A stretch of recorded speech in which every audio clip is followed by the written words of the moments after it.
नमस्कार, मैं डॉक्टर परिमल देशपांडे, मैं कंसल्टेंट पल्मोलॉजिस्ट हूँ और मैं अस्थमा स्पेशलिस्ट हूँ। आज के वीडियो में हम जानेंगे इनहेलर्स जो अस्थमा के लिए इस्तेमाल होते हैं उसके बारे में। जो मिथ्स है, हमारे जो सोसाइटी में गलत धारणाएं हैं, उसको हम डिकोड करने की कोशिश करेंगे। अस्थमा एक क्रॉनिक डिसीज है जिसमें सांस लेने की नलियों पे स्वेलिंग आता है। खासतौर से वो आनुवंशिक हो सकता है, प्रदूषण के कारण हो सकता है, स्मोकिंग के कारण हो सकता है या किसी एलर्जन के कारण हो सकता है।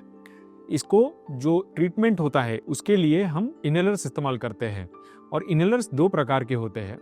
एक होता है रेस्क्यूअर और एक होता है रिलीवर। रेस्क्यूअर जनरली एक अक्यूट अटैक के लिए दिया जाता है और रिलीवर जो होता है वो मेंटेनेंस के लिए दिया जाता है ताकि वो अस्थमा फ्लेयर अप ना हो और वापस ना आए या उसका रिलैप्स ना हो। अब हमारे सोसाइटी में जो अलग अलग तरह की धारणा है उसमें सबसे पहले धारणा ये है कि ये इनहेलर से मुझे आदत लग जाएगी, लेकिन ऐसा बिल्कुल भी नहीं है। इनहेलर आमतौर पे कुछ शॉर्ट टर्म के लिए दिया जाता है और या शॉर्ट टू मिड टर्म के लिए दिया जाता है।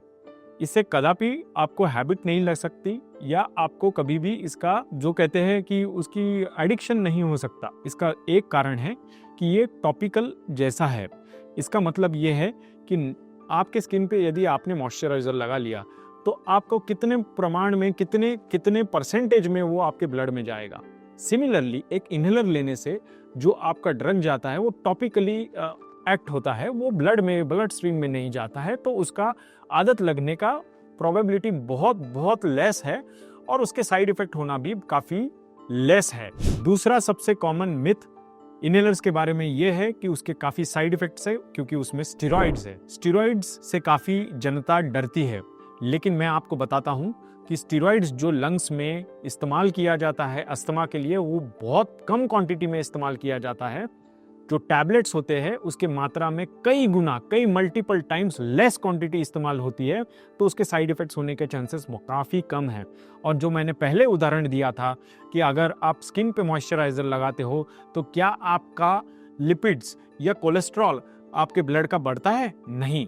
क्या आप अगर स्कैल्प पे तेल लगाते हो तो क्या आपका ट्राइग्लिसराइड्स और कोलेस्ट्रॉल ब्लड का बढ़ता है? नहीं। सिमिलरली जब हम इनहेलर के द्वारा स्टेरॉइड्स लेते हैं अस्थमा के ट्रीटमेंट के लिए तो वो ब्लड में मिनिस्क्यूल वेरी लेस क्वांटिटी में जाता है, जिसके साइड इफेक्ट नाम मात्र होते हैं और जो भी साइड इफेक्ट्स होते हैं वो डील किए जा सकते हैं। तीसरी सबसे बड़ी एक मिथ है इनहेलर के बारे में कि वो लेने से मेरी हड्डियां गल जाएगी, ऑस्टियोपोरोसिस हो जाएगा। जी नहीं, इनहेलर्स काफी सेफ होते हैं और ऑस्टियोपोरोसिस के चांसेस नेग्लिजिबल होते हैं, तो इनहेलर लेना जरूरी है यदि आपको अस्थमा है। सबसे इंपॉर्टेंट एक चीज होती है, एक बार आपको अस्थमा डायग्नोसिस होने के बाद इनहेलर्स प्रिस्क्राइब होने के बाद उसका इस्तेमाल करना। ज्यादातर लोगों को इनहेलर्स इस्तेमाल सही तरीके से नहीं करना आता है।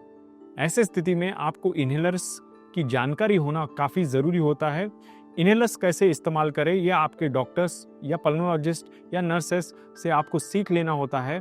आपको उसकी राइट टेक्निक जानना जरूरी होता है। यदि आपकी टेक्निक राइट नहीं है तो आपका इनहेलर इस्तेमाल करने के बावजूद इफेक्टिव नहीं होगा, क्योंकि उसकी ड्रग डिलीवरी लंग्स तक, अल्वियोलाई तक प्रॉपरली नहीं होगी, उसके इफेक्ट्स बराबर नहीं आएंगे।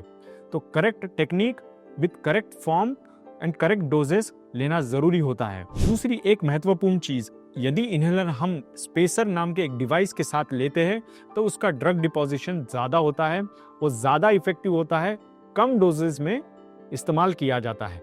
और एक काफी कॉमन मिथ ये है कि इनहेलर से बेटर नेबुलाइजर है। नेबुलाइजेशंस के लिए काफी एक्सेप्टेंस है, लेकिन ऐसा नहीं है। नेबुलाइजेशन एक स्पेसिफिक सेट ऑफ पेशेंट्स को दिया जाता है जो अस्थमा एग्जासर्बेशन में होते हैं, उनको दिया जाता है, क्योंकि उसमें जो ड्रग डिलीवरी होती है वो काफी टाइम्स ज्यादा होती है और इनहेलर में एक काफी लिमिटेड ऑप्टिमाइज्ड लेवल दिया जाता है।